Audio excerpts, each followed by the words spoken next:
Deməli, dostlar, qardaşlar Mebeldə belə bir masa var. Çox gözəl masadır, yəni möhtəşəm bir masadır. Bəz yaxına gəl. Deməli, masada bax gönlərlər var. Bax, telefonunuzu zalikə qoymaq üçün belə qoyursunuz. Yığdı, görsən. Sonra notebooku bura qoyursunuz. Bax, burada nə deyirlər buna? Buna nə deyirlər?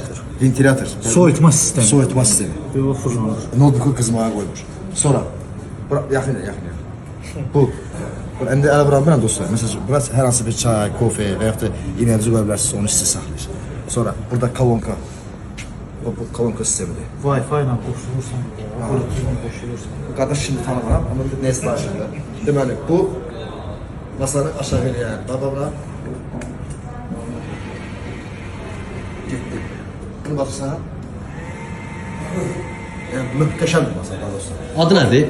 Qardaşlar Mebeldə nə deyirlər? Smart masa. Smart masa. Yapıqaydı. Bu, bir də, bu qədər, yaxşı.